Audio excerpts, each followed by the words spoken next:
Senate Minority Leader Mitch McConnell agrees to a temporary debt ceiling increase. President Biden's approval rating plummets to shocking lows. And ESPN suspends Sage Steele for saying the unsayable. I'm Ben Shapiro. This is The Ben Shapiro Show.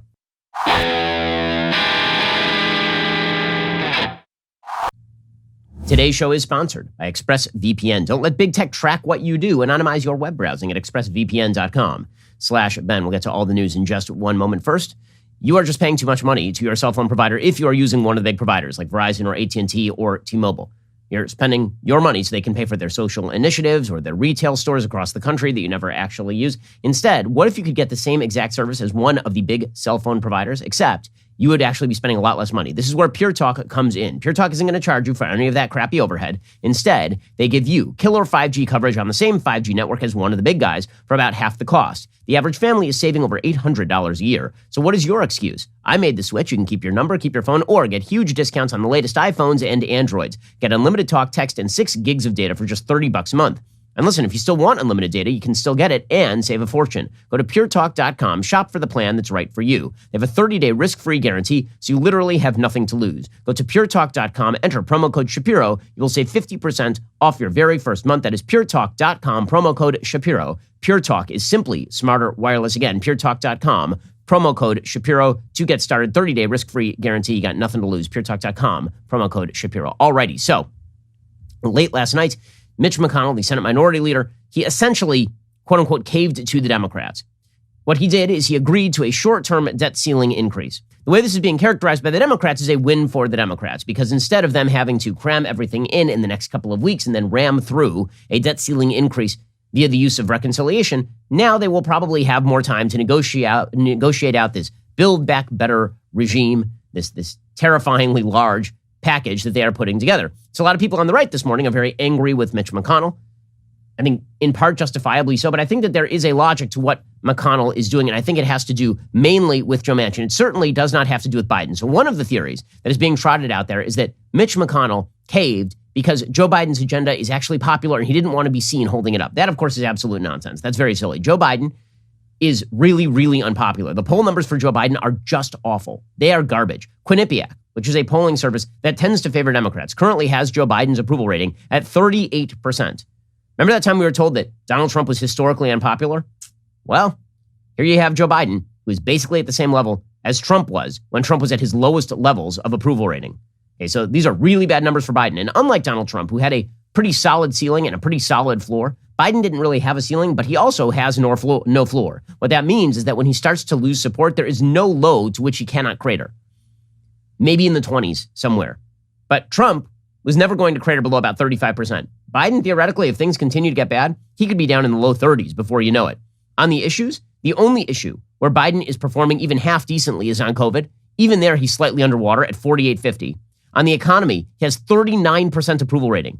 On being commander-in-chief, he has 37% approval rating. On taxes, 37% approval rating. On immigration, 25% approval rating. On the border, 23% approval rating. Only 44% of Americans say that he is honest. Only 41% of Americans say that he is a leader. And only 42% say that he's competent. That is just brutal. I mean, those are viciously brutal numbers for Joe Biden. And that means that he really has no coattails. And one of the reasons that he has no coattails is, of course, because Joe Biden is not with us. Right? There is no world in which people think that he is capable of grabbing the bull by the horns anymore, because he is much more likely to grab the bull and the bull is likely to buck him and he is likely to fall down and break a hip. This is why we are consistently on a day-to-day level seeing the White House attempting to guard Joe Biden the way you would a nursing home patient from a symptomatic 5-year-old. And so Joe Biden yesterday, he was doing a live stream and his staff just started ushering reporters out. We see this almost every week where people are asking questions to Joe Biden. All of a sudden, they're getting shoved out of the room. They're using one of those old vaudeville canes and they're grabbing people and they're just yanking them out. Here's what that sounded like. So thank you, Mr. President, for the opportunity to speak to the impact of not raising the debt. Bye, guys. On See you later. In particular, and then nearly 65 million people across this country. So they're having the business roundtable, and you can see the reporters just getting yanked out of there. Wouldn't want anybody to ask any inconvenient questions. They also built this very bizarre set for Joe Biden. So he's no longer speaking, I guess, from the Oval Office. Instead, they built a socially distanced set for him, which just looks as though he is playing at being president He's like underground in a bunker somewhere with a digital background that's projected to make it look like he's in the Oval Office, but he isn't actually in the Oval Office. It's very, very weird kind of stuff. Terry McAuliffe is running a very competitive race right now in Virginia. McAuliffe, theoretically, should be running away with that race. Right now, he's running basically dead even with Glenn Youngkin in Virginia. That race is slated to come to its terminus at the beginning of November. If Youngkin wins, it's going to shake things up radically for the Democratic Party because, again, McAuliffe was expected to be a shoo-in. He's been governor of Virginia before. Virginia has been trending blue because of all of the Democrats who've been moving to the Virginia suburbs so they can work in Washington, D.C. If McAuliffe were to lose that race, that would be red alarm, DEFCON 1 kind of stuff for the Democratic Party. You're pushing too fast. You're way too radical. You really need to moderate it. You need to hold it up. Terry McAuliffe is openly now saying that Joe Biden is a drag on his ticket. We got to get Democrats out to vote. We are facing a lot of headwinds from Washington. As you know, the president is unpopular today, unfortunately, here in Virginia. So we have got to plow through. Okay, when you have the guy who was the head of the DNC, Terry McAuliffe, saying that the president is unpopular in Virginia, which again is right outside Washington, D.C., a lot of federal employees in Virginia, that is a real warning sign. And so Joe Biden does not have virtually any momentum at this point, and his agenda is way too radical for the American people. This is the part that's truly astonishing, is that his original, again, I've said this 1,000 times, the only reason that he was elected is because, one, he was dead, and two, he was supposed to be a dead moderate. He has only kept one of those promises. He is not an alive person, but he is not moderate in any way, shape, or form. He had Jen Psaki yesterday proclaiming that she doesn't mind if Americans pay higher gas prices in order to prevent climate change. How's that going to go over in middle America, Jen? What COP26 is about is to continue the conversation on the international stage at the leader level. That has been going on below the leader level continuously, basically, about our need to work together to address the climate crisis. One of the greatest national security crises the president sees. A number of other world leaders agree on that front. Certainly, we all want to keep gasoline prices low, but the threat of the crisis, the climate crisis, certainly can't wait any longer. Okay, so that sort of stuff is not going to go well for the Biden administration. So the man has no coattails, right? He really doesn't. The one area where apparently the Democrats thought they could consolidate is on the debt ceiling stuff.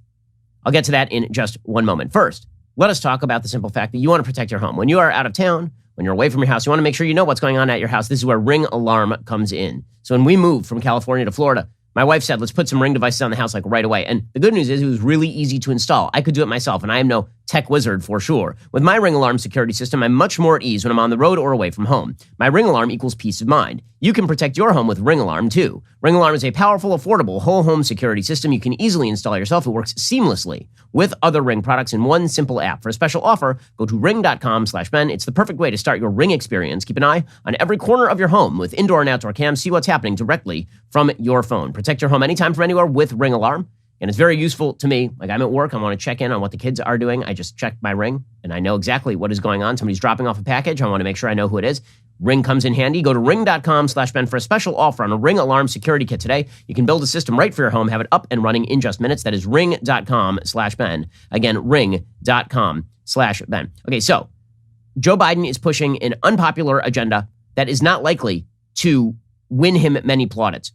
Okay, the Build Back Better agenda that he is pushing right now is not, in fact, popular. The American people do not feel it is necessary to blow out spending and taxes at this point in time, not when the economy is teetering on the brink of a serious slowdown, thanks to both supply bottlenecks and thanks to the fact that the federal government has been paying people to stay home. The American people are not on board with this, and Joe Biden has no traction on any of this. He's now been relegated to going back to the old Democratic standby. If you disagree with me, it's because you want America to fail. And so this was Joe Biden speaking yesterday. He went to Michigan in an attempt to drum up support for Build Back Better. And his suggestion was that if you don't agree with him, then it's because you are complicit in America's decline. To support these investments is to create a rising America. America is moving. To oppose these investments is to be complicit in America's decline. Okay, so in other words, if you don't want to spend $5 trillion, you want America to decline. First of all, this is rooted in such an economic fallacy, it makes your head spin.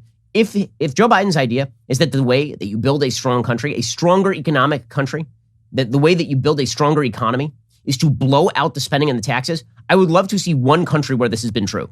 That blowing out spending and taxes is what makes the economy hum. There's so little evidence of this, it makes your head swim. And the fact is that in Europe, when they blew out the spending during the 1970s, 1980s, they got economic stagnation. They had to cut it. This is what's happened in places like Sweden and Denmark and Norway. They actually had to cut social services, and they had to scale back their tax and regulation regime in order so that their economy would start growing again. Even Germany and France have had to do this in the recent past. The United States is a great example of this. In the 1960s, we had a booming economy. We were growing year on year. Our GDP was up like 5%, 6% a year. And then, thanks to fat union contracts, particularly in places like the auto industry, making those industries less competitive, combined with LBJ deciding that it was time to blow out the spending. We were going to pay for both guns and butter, the Vietnam War, and massive social spending. We saw economic stagnation from essentially 1969 all the way until the early 80s. There's no evidence that these kinds of quote-unquote investments make the economy run. Precisely the opposite. When you suck money out of the private sector economy, where risk is either rewarded or punished, and instead you take that money and you put it in a place where there is no question about risk, you can simply hand the money to your favorite political constituencies and bear no burden for having done so. See, this is the thing about governmental spending. There's no feedback loop. If you spend money in a stupid way and you are a government agent, nothing happens to you. You retain your job. If you spend money in a stupid way in the private sector, you go under. It's always amazing to hear people jabber about profit rates. And when you talk about the profitability of companies on average, you're ignoring all the companies that went under. Every time you decide to start a company, you are taking the risk that the company goes under and that you lose the money that you invested in the company. When people talk about the average profit, they're talking about the companies that succeed. That is a small subset of companies, period. Many, many companies do not succeed. But we have to incentivize innovation and entrepreneurship and people taking those risks. That's what the market does. You reward successful risk takers and you punish people who take bad risks. That is a feedback loop provided by all other Americans with regard to goods and services when you invest. When Joe Biden talks about investment, he's not talking about an actual investment strategy. He bears no risk for any of this. He can blow trillions of dollars on random garbage. And as long as that money is going to people who are likely to vote for him, there's very little blowback. The only way there's blowback if somehow the American people realize that these massive investments, the size and scope of these investments is actually hampering the economy. And that's precisely, by the way, what these sorts of investments do. The Wall Street Journal has a good editorial on this morning. They say the lesson from Europe's cradle-to-grave welfare states is that Mr. Biden's expanded entitlements is likely to be reduced incentive to work and invest, slower economic growth, lower living standards, less fiscal space for essential public goods like national defense. Most of the European cradle-to-grave welfare states have older populations than the United States, says the Wall Street Journal. This alone does not account for their lower labor participation rates and much higher structural unemployment. European jobless rates tend to be much higher than in the United States, especially for the young. In 2019, labor participation was 62.6% in the United States versus 49.7% in Italy. Literally less than half of people eligible to work in Italy are working. 55% in France, 57% in Spain, 59% in Portugal, 61% in Germany. While the United States' economy was slow to recover from 2008-2009 because of Obama's policy uncertainty, says the Wall Street Journal, U.S. GDP growth still averaged 2.3% from 2010 to 2019, surpassing Italy, Portugal, Spain, France, and Germany. Democrats say that generous family leave will encourage more women to work and expand the workforce, but Italy offers 22 weeks of maternity leave at 80% of previous earnings. France provides 16 weeks at 90%, Spain 16 weeks at 100%. What does that come along with? Higher payroll taxes. What does that mean? It means that people have stopped hiring pregnant women or women who are unlikely to be in the workforce, who are of childbearing age. There are, unfortunately, economic disincentives to hiring people who are going to be out of the workforce for a significant period of time that you then have to pay for via payroll tax. Europe's little discussed secret, says the Wall Street Journal, is that its cradle-to-grave welfare states are financed by the middle class via value-added and payroll taxes. The combined employer-employee social security tax is 36% in Spain, 40% in Italy, 65% in France. Value-added taxes in most European economies are around 20%. This isn't about the rich paying their fair share in Europe. This is about everybody paying through the nose, which is why the Democrats are attempting to gimmick the system. They're determined to gimmick the system. In fact, a great example of a European state that has realized this is Sweden. Right? The left likes to cite Sweden as a great example of this giant welfare state. Sweden has been curbing its benefits. Sweden has been scaling back its taxes and regulation. It's the only reason that they started to grow again, because from 1970 to 1993, they went from the fourth wealthiest economy on planet Earth to like the 13th wealthiest economy on planet Earth. And then they started to realize we've done some really stupid crap here. Joe Biden, however, seems to think that it strengthens the economy to spend all of this money. And this is it's not a popular position, which is why Joe Manchin has been pushing back on it, right? And so Joe Manchin openly said yesterday, we should not be turning our society into an entitlement society. I don't believe that we should turn our society into an entitlement society. I think that we should still be a compassionate, rewarding society. I think that fares best for all of us. But compassion means taking care of those who can't take care of themselves, whether they're young, whether they've had some type of a challenge in life, whether it be mental or physical. Those are responsibilities that we have, and we can all meet those responsibilities. Okay, so that is Manchin pushing back on the entire mentality that Joe Biden is pushing. And that has some pretty serious consequences, including a huge firefight inside the Democratic Party right now.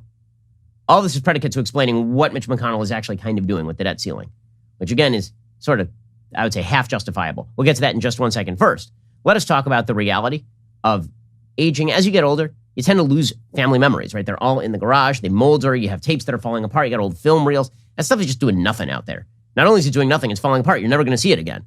Why not just get all that stuff digitized and preserved forever? This is what Legacy Box does. I did this for my parents. It's just a godsend. It's wonderful. We send them a box filled with old videotapes and video reels and film reels, and they send you back a digitized version of all of that stuff on a USB drive or on a DVD, and now it's preserved for all time, easy to access, easy to give to your family. This week, Legacy Box is offering 40% off at legacybox.com/Shapiro, so you can start future-proofing your past today. With Legacy Box, you can reclaim all that priceless footage you haven't been able to see in years. The service could not be simpler. Use their kit to safely send the moments you want preserved. Their team will create a digital archive by hand right here in the United States.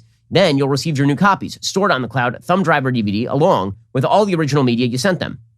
With their tracking system, you can follow every step of the process, so you always know your originals are being taken care of. Once you have your digital versions, you can relax knowing they will be secure for generations. Order in minutes, enjoy forever. Visit legacybox.com/Shapiro. Take advantage of this limited time offer for 40% off. Do it right now. Use the kit whenever you're ready. That's legacybox.com/Shapiro. Save 40% right now. Legacybox.com/Shapiro. Okay, so what does this materialize into, this sort of firefight? So Joe Manchin is now demanding that progressives, quote unquote, prioritize their programs. He's telling his colleagues progressives need to pick just one of Biden's 3 signature policies and discard the other 2, according to Axios. By forcing progressives to choose among an expanded child tax credit, paid family medical leave, or subsidies for childcare, Manchin is complicating any potential deal, but also signaling his willingness to negotiate, says Axios. He's also aligning himself with Democratic centrists in the House, who want to trim the number of programs in any final package but fund them for longer, meaning Manchin is not going along with the budgetary gimmick that many of the progressives have been urging, which is, what if we fund all of the programs, but for like 4 years? Right? That is the gimmick. Instead of making it a 10-year bill, we make it a 4-year bill, spend the exact same amount of money, and then pretend that we're not spending that much money.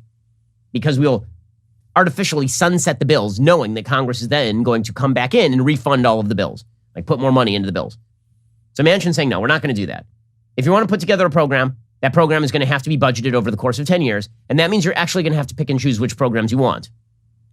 Progressives are hopeful they can retain all of their cherished programs in a final bill by funding many of them for shorter durations and lowering the bill's ultimate price tag by essentially lying to you. Manchin is saying no. Manchin stressed today his price cap remains $1.5 trillion. Sanders, a leading progressive, separately told reporters there are, quote, 48 senators who support $3.5 trillion. We have 2 people who don't. So Sanders has been going nuts on all of this. He said, it is wrong. It's really not playing fair. 2 people do not have a right to sabotage what 48 want. Again, I don't understand why Bernie Sanders can't count. I mean, I do. He's a socialist. So that makes sense. Right? Numbers are very, very hard for socialists because socialism is rooted in a complete unwillingness to look at numbers. So, when you have Bernie Sanders saying, I don't understand how 2 senators can trump 40, 52 senators, Senator, trumping 48. Because when you add Manchin and Sinema to the people who don't want to vote for the bill, that's 52. That's a majority in the Senate. The president has proposed extending the expanded $3,600 per child tax credit, which he funded for 1 year in the American Rescue Plan, for another 4 years. That would cost $450 billion. The cost for providing paid family medical leave vary wildly. The White House proposed $225 billion over 10 years in April, but the House Ways and Means Committee is pricing it at $500 billion. And whenever you start coming up with these government estimates, they're always low by a factor of probably a third. For Biden's child and infant care proposals, which include subsidies for poor and middle-class families for daycare and 2 years of universal preschool, like Head Start, which has been a complete and utter federal failure, the House wants to spend $450 billion. Okay, and Manchin is saying, no, you are going to have to cut a lot of this stuff. Apparently, Manchin is pretty comfortable with federal funding for universal preschool, but he views child and infant care proposals as a separate program. By the way, all the way back in the day, Elizabeth Warren, the senator, she used to be a rather interesting law professor at Harvard Law School. She wrote a book called The Two-Income Trap, in which she explicitly opposed universal child and family care because she said what this does is it essentially creates a disincentive for women to stay home and take care of their kids if they want to do so. It forces family into what she called a two-income trap, driving up the price of goods and services by requiring that both parents work as opposed to one staying home. This is when Elizabeth Warren was actually a much more interesting human being. Okay, so the Biden versus Manchin battle is really a pitched one. And not only that, it's pretty extraordinary to what level people are angry at each other. How angry is Bernie Sanders at Kyrsten Sinema and Joe Manchin? Here's how angry he is, according to Axios. He actually withheld support for a joint statement condemning last weekend's protests against Senator Kyrsten Sinema in Arizona because it also wouldn't include a rebuke of her political views. So there was an attempt to put together a joint statement from Republicans and Democrats saying, do not follow people into bathrooms and harass them. And Bernie was like, nope, I think it's okay to follow people into bathrooms and harass them. The only way that I will sign that statement is if you also say that Kyrsten Sinema is a jerk. If you say that she's a jerk, then I will say it's bad to follow her into the bathroom. If you say she's not a jerk, or if you don't say anything, then it's okay to follow her. It's unreal. I mean, this schmuck, it was one of his supporters who literally shot members of Congress at a baseball game not all that long ago. And now Bernie's like, I won't even condemn people following a woman into a bathroom. It's fine. I mean, she has bad views. According to Axios, the move is emblematic of the hostility between the progressive and moderate members who have been sparring over the cost and scope of President Biden's agenda. Sanders wanted the statement to urge Sinema to drop her opposition to prescription drug reform, as well as Biden's $3.5 trillion social safety net expansion. So again, Sanders' communications director, Mike Casca, he asked that the statement be edited to include a preface, quote, while we hope Senator Sinema will change her position on prescription drug reform and support a major budget reconciliation bill. Cory Booker was like, nope, we're not doing that. So Sanders said, I'm not going to sign. Please cut Senate Democratic leadership team from the headline. Pretty amazing stuff, truly. I mean, the email exchanges is pretty insane. The fact that Sanders' team was like, well, we're only going to sign on to violence is bad so long as we condemn the person against whom the assault was done, right? That's pretty wild stuff. But this is one of the reasons why basically Mitch McConnell is saying, I don't want to get in the middle of this. Let them fight. He's doing the Godzilla, let them fight. That really is the strategy here. So in a second, we'll get to all of the debt ceiling related issues because there are many. First, let's talk about a simple fact. If you got a small business, there's nothing more valuable than your time, so stop wasting it on trips to the post office. Stamps.com makes it easy to mail and ship directly from your computer. You can save time and money with Stamps.com. Send letters and packages for less with discounted rates from USPS, UPS, and more. Here at Daily Wire, we've been using Stamps.com since 2017. We don't waste our time. Since 1998, Stamps.com has been an indispensable tool for nearly 1 million businesses. Stamps.com brings the services of the U.S. Postal Service and UPS shipping directly to your computer. Whether you're an office sending invoices or a side hustle Etsy shop or a full-blown warehouse shipping out orders, Stamps.com will make your life easier. All you need is a computer and standard printer. No special supplies, no equipment. Within minutes, you're up and running, printing official postage for any letter, any package, anywhere you want to send it. And you'll get exclusive discounts on postage and shipping from USPS and UPS. Once your mail is ready, just schedule a pickup or drop it off. No traffic, no lines. Cut the confusion out of shipping. With Stamps.com's new Rate Advisor tool, you can even compare shipping rates and timelines and find the best available option. There's no risk. With my promo code Shapiro, you get a special offer that includes a 4-week trial plus free postage and digital scale, no long-term commitments or contracts. Just go to Stamps.com, click on that microphone at the top of the homepage, type in Shapiro. That is Stamps.com, promo code Shapiro, Stamps.com. Never go to the post office again. Okay, so the debt ceiling debate, right? This brings us all to the debt ceiling debate, and these two are intertwined. So basically, the Republicans had said to the Democrats, we are not going to bail you out of the debt ceiling problem that you have. You need to pass the debt ceiling, and you need to do it via reconciliation. The reason the Republicans wanted the Democrats to do it via reconciliation is twofold. One, Democrats can only use reconciliation 2 times in a given year. Right? That is the Byrd rule. They can only use reconciliation 2 times in a given year. If they have to do it for just a debt relief bill, then this means that they cannot use it 3 times, right? It means that becomes one of the issues on which they've used reconciliation, unless they bundle it with their broader Build Back Better nonsense package, or bipartisan infrastructure package, right? Unless they partner it with one of those two. And those things aren't passing right now. So this put Democrats in a bind. They didn't want to use reconciliation. And also, they didn't want to use reconciliation, period, for the debt ceiling increase. Because when you do a reconciliation bill for a debt ceiling increase because of parliamentary procedure, basically, for a wide variety of reasons, you get what is called a vote-orama, in which any amount of amendments can be proposed to a debt ceiling relief package, and Democrats then have to vote up or down on all of those things. So Republicans would propose a lot of popular stuff, Democrats would vote it down, and then they'd all be on record voting against that stuff, which is really bad for them. Legislators always have an incentive not to vote on specific issues, but to vote on giant, broad, overarching packages, because that way they can say, yeah, I didn't like this one provision, but I did like the overarching bill. Better to vote for that crap sandwich than vote against the crap sandwich. What senators and Congress people fear more than anything is single issue bills where they are forced to actually give their opinions on single issues, right? They don't want that because then they can be held accountable for those opinions. That's what the vote-orama would have done. So the basic Republican strategy here was, we are going to tell you to do the debt ceiling yourself. Okay, then the time on the debt ceiling grew rather close, right? We were like 2 weeks away from the debt ceiling. And the Democrats started to panic because the vote-orama would take longer than a week, right? The vote-orama could take a week, 10 days. It's possible they wouldn't even get it done. And then they started to see that as maybe an opportunity.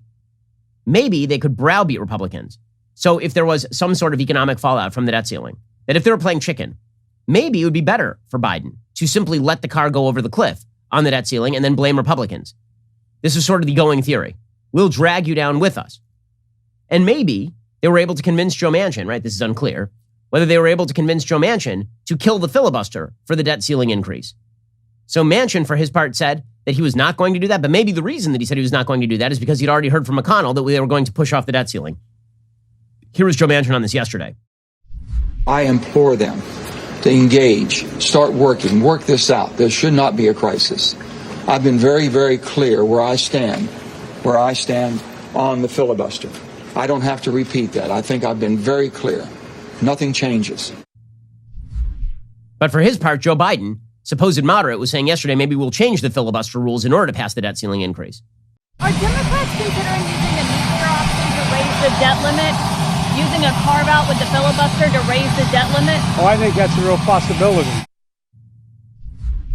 Okay, so they started talking about killing the filibuster, which would, of course, have made the Democratic 50 votes plus Kamala Harris majority a lot more credible in terms of the stuff that it could do. Right? The filibuster prevents them from doing very, very radical stuff. Okay, so this had been Biden's pitch. Biden's pitch was, it's Republicans' fault if we hit the debt ceiling. Now, again, that's not true. Democrats can, anytime they want, pass the debt ceiling through reconciliation.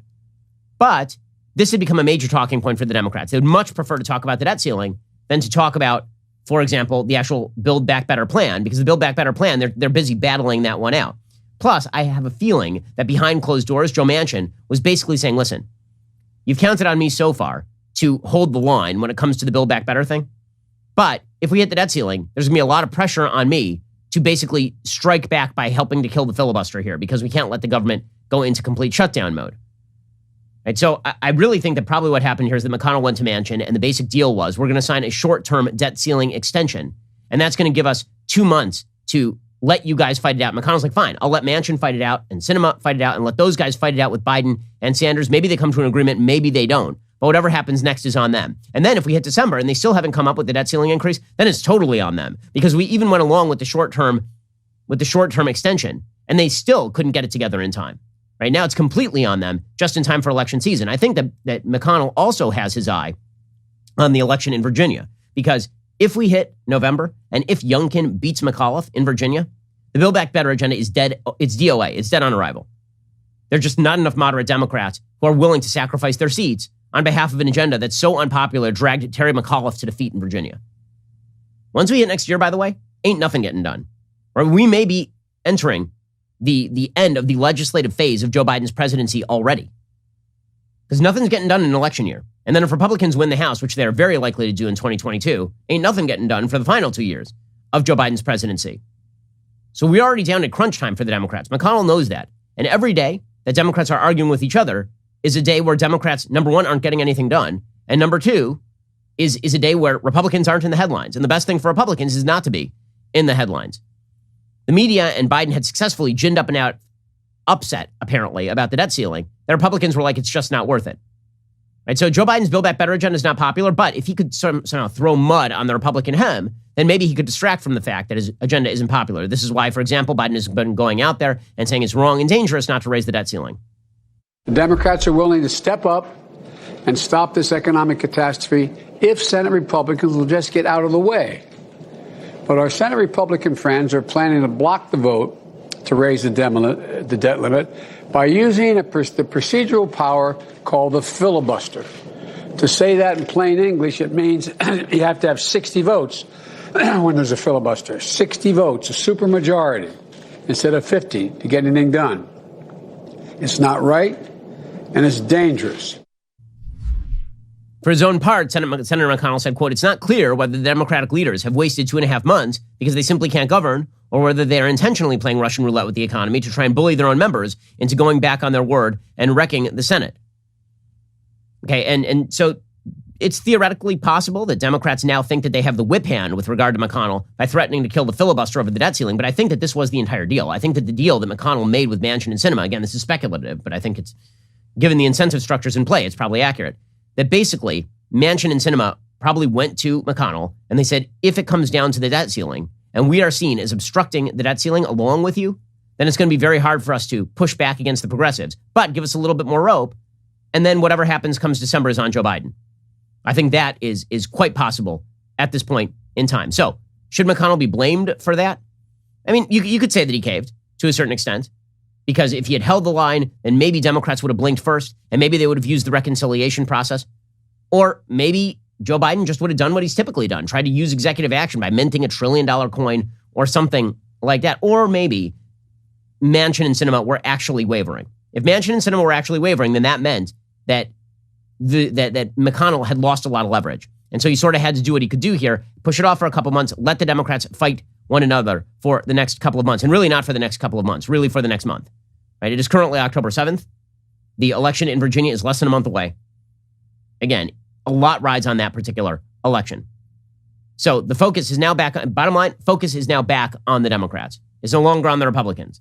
Okay, no more talk about the debt ceiling, because if we hit December and Democrats still have not been able to get this together, it is entirely on them at this point. And that should be the constant drumbeat from the right. You know, we gave you what you wanted. You wanted the extension. You got the extension. Now, if you can't put it together, it is all on you. It is all. And by the way, if they do put something together, it's going to be unpopular. So it's kind of a lose-lose for the Democrats. Okay, meanwhile, the Biden administration has yet to see a political issue that they will not make into a legal one. It is an astonishing thing what the DOJ is doing right now, the FBI. So the National School Boards Association, a little bit earlier this week, sent a letter to Joe Biden, essentially calling on the FBI to investigate people who are critical of critical race theory. It's saying that people who are getting rowdy, maybe even involving themselves in low-level criminal activity at school board meetings, are akin to domestic terrorists, which is pretty insane given the fact that half the country burned down last year. According to the National School Boards Association, America's public schools and its education leaders are under immediate threat.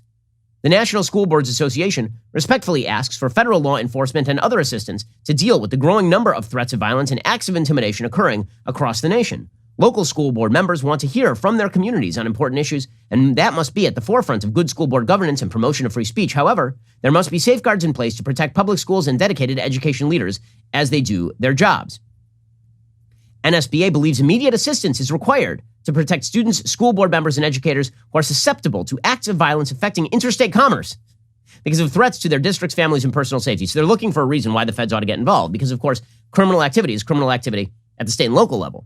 If somebody assaults a school board member, that's not a federal crime. That's a local or state crime. You're going to go to jail for that on the local or state level. The feds have nothing to do with it. So why exactly is the NSBA appealing to the Biden administration? Because they do wish to chill many of these conversations.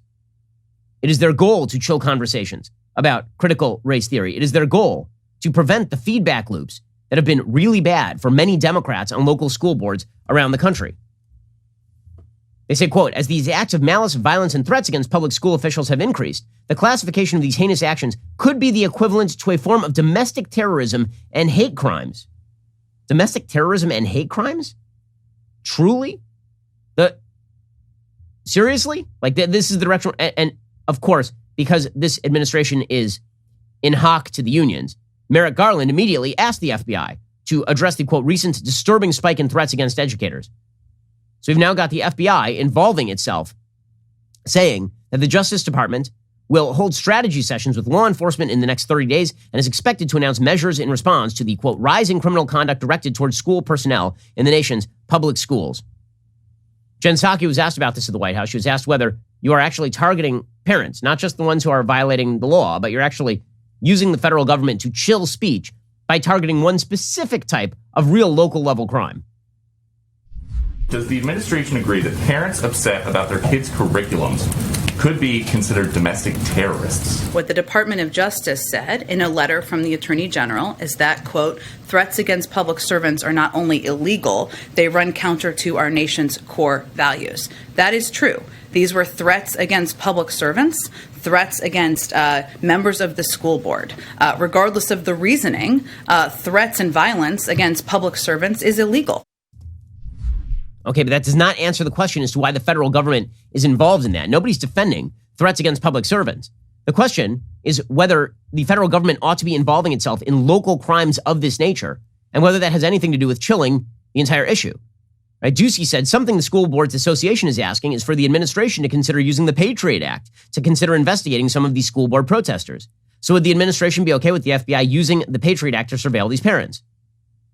And Psaki said, I don't speak on behalf of the National School Board Association. I speak on behalf of this government. Well, then why don't you answer the question on behalf of the government, since you work for the government? Okay, the fact that this is being elevated to the federal level is disturbing.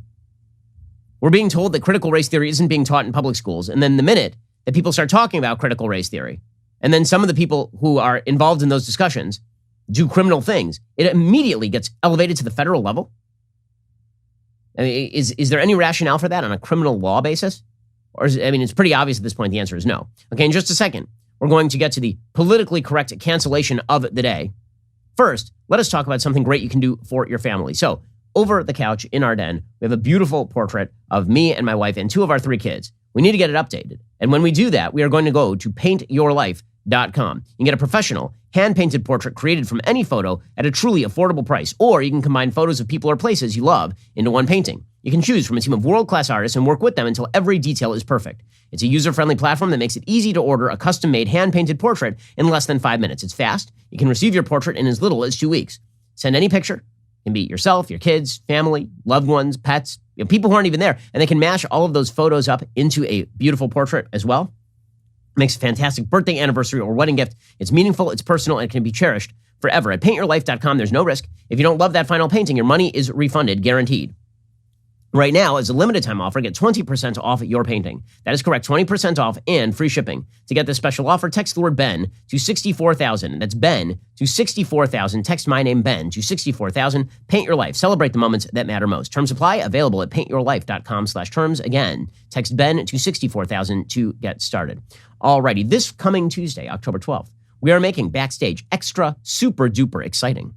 Instead of our usual Daily Wire studio, we will be live streaming our conversation on stage at the famous Ryman Auditorium in Nashville, doing what we do best, talking sense to you. This will be an event and a live stream unlike any other we've done. We are thrilled to be able to share it with all of you. Plus, we will be making some extremely exciting and awesome announcements. You're not going to want to miss those. There will be some big surprises, so be sure to tune in. Join me, Candace Owens, Jeremy Boring, Michael Knowles, Matt Walsh, Andrew Clavin, and our live audience for a Backstage like never before. Tuesday's live stream begins at 8:30 p.m. Eastern, 7:30 p.m. Central. Head on over to dailywire.com or Daily Wire YouTube to catch the show. Also, as the legacy media continues to spin the news, our newest podcast, Morning Wire, continues topping the Apple and Spotify charts. We're continuing our commitment to bring you the news without a hidden agenda. It is great. It is convenient. It is easy listening. It's the only daily podcast that values your time and the truth. And while we are working overtime to bring you the news you need to know, we need your help to keep the facts trending toward number 1. So please subscribe, start listening right now to Morning Wire on Apple, Spotify, or wherever you listen to podcasts. Leave a 5-star review if you like what you hear. You're listening to the largest, fastest growing conservative podcast and radio show in the nation.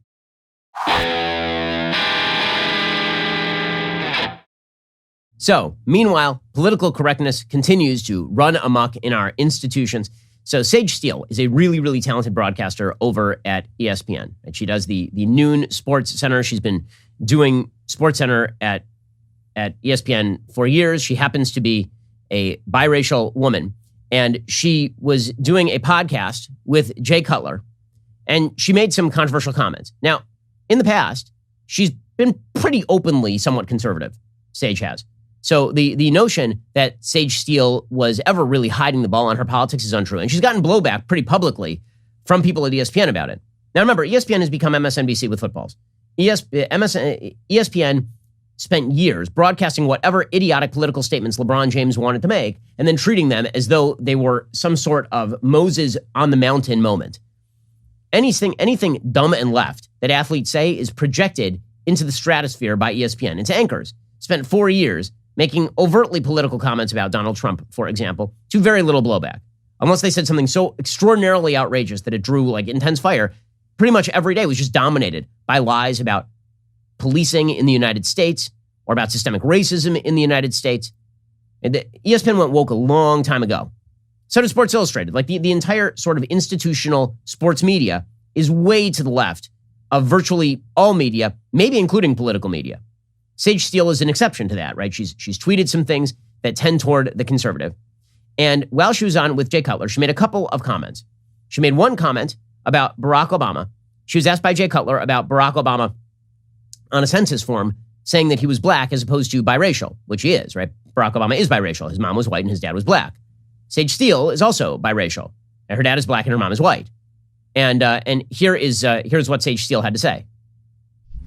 And she's like, well, what happens when you fill out your census? I'm like, well, I don't know when the last time I filled out my census was, but if they make you choose a race, she's like, what are you going to put? I go, well, both. She's like, well, you can't. She goes, well, what if Barack Obama chose black and he's biracial? I'm like, well, congratulations to the president. That's his thing. I go, I think that's fascinating considering his black dad was nowhere to be found, but his white mom and grandma raised him. But hey, you do you. I'm going to do me.